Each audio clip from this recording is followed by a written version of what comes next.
What's up, pre-calculus students? This video is just going to go over the problems we didn't get to in the 2.2 notes. So why don't you flip to the page that has problem number 6 on it, and we will just work that one out right now. All right, so I'm giving you guys a polynomial function, and we're just going to answer these 3 questions about it. So to answer the first question, we want to know what the leading term is.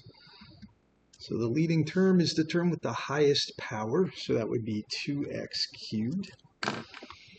Because that highest power is 3, that means this function cannot have any more than 3 real zeros. So it'll have 3 or less. So what would be the most number of turning points? So if you think about it, a cubic function is going to look like this. Possibly hit the x-axis 3 times.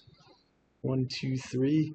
So that shape ends up having at most 2 turning points. So that would be one, that would be the other one.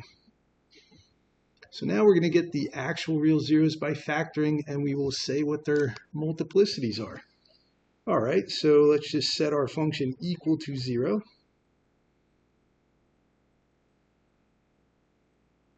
Because this function has 4 terms, we're going to try to factor it by grouping. So if I look at the first 2 terms, they have a GCF of x squared. That would leave me with 2x minus 3. My last 2 terms have a GCF of negative 9. And then I need a positive 2x here and a negative 3 there. So this tells me I can finish the process. So in this line of work, you have to notice that the common factor is 2x minus 3. So we're going to take that common factor to the front as a GCF, and that would mean I need to multiply it with an x squared to get this stuff. And then I also have to multiply it with a negative 9 to get that stuff. Now the x squared minus 9, that's a difference of squares, so we can keep factoring. So we get x plus 3x minus 3. And what I notice is each factor is just to the first power. So in terms of our multiplicities, they're all going to be multiplicity 1. So setting each one equal to 0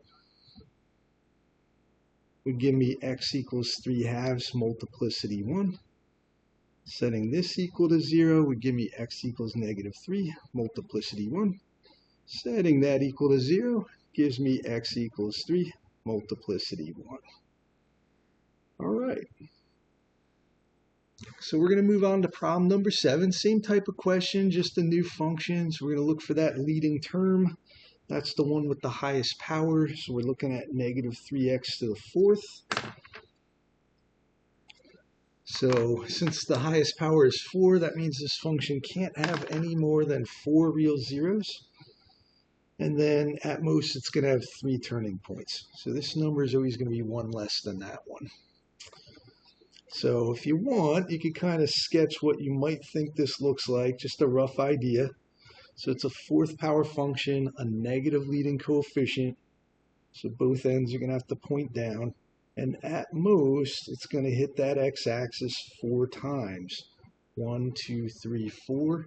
So that means I'm only going to end up with at most 3 turning points. So visually that should make sense. And now we will just solve for the zeros by factoring.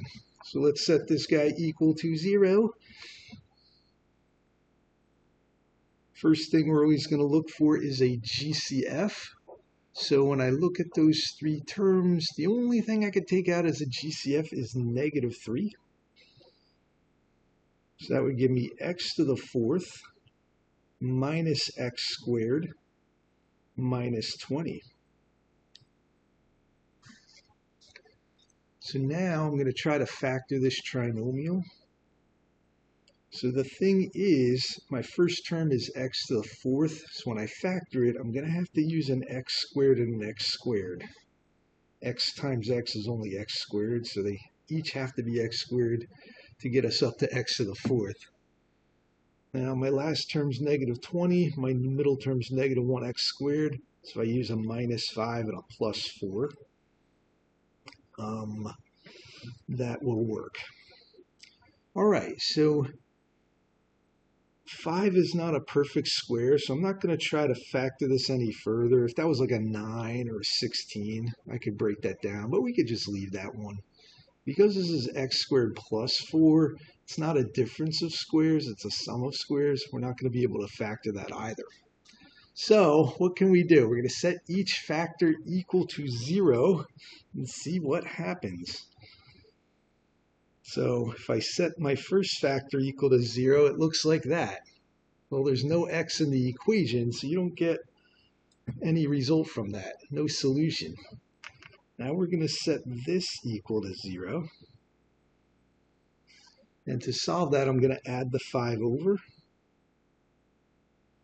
I'm going to square root, and I get x equals plus or minus radical 5. For this last one, we're going to have x squared plus 4 equals 0. X squared equals negative 4. Square root. Don't forget the plus minus. And when you square root negative 4, it is imaginary, so we'll just call that 2i. So when we write our final answer, we're only going to report the real zeros and their multiplicities. So I don't have to say anything about that. I don't have to say anything about them because they're imaginary, but I have to think about how I'm going to comment on their multiplicities. So this is kind of weird. Might be a little hard to understand. But when we had this factor was to the power of 1. And for that reason, the multiplicity of each of these is going to be 1. So I don't want that exponent of 2 to confuse you, because you can actually factor this down by writing it this way. And the reason why that works is because radical 5 times radical 5 is 5. So this is an acceptable way to factor it.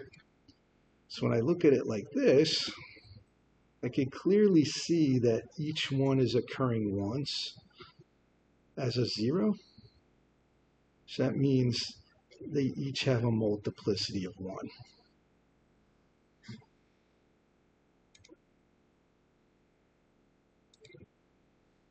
Okay, so the last one I have to go over in this video is problem number 9. So we're going to first say what the end behavior is. So if I write down my leading term, it's positive 1x to the 4th. So when I think of my ax to the n form, a is positive, n is even. So my end behavior is going to be the case where both ends approach positive infinity. So I'm going to write that as limits. So we can say the limit of our function as x goes to negative infinity. That would be talking about the left end. That's going to approach positive infinity. My limit of my function as x goes to positive infinity is referring to the right end of the graph, and that end's pointing to infinity also. Okay. So part B, we got to get the real zeros, state their multiplicity. So why don't you guys set the function equal to 0. Try to solve by factoring, and just try to work this out on your own, and we'll check it out in a second. All right, welcome back everybody. So if you factored this the right way, you get a difference of squares, and then that could break down to x plus 2x minus 2. And that's the same one, so you get another x plus 2x minus 2. So when you solve for x is going to equal negative 2 with a multiplicity 2, because that's a repeated factor. It's occurring twice. And then we'll get x equals positive 2 multiplicity 2, because it came from that repeated factor. All right, so what are we going to do now to make the sketch? We're going to mark our zeros. So we just need a point here on the x-axis, a point here on the x-axis. We know from the end behavior that both ends point up.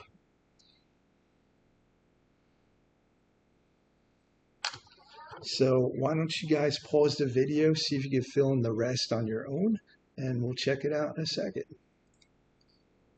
All right, welcome back everybody. So because the multiplicities were each 2, we need to bounce at each of those zeros, and that prevents us from crossing through the x-axis and having to come up and hit other numbers that aren't zeros.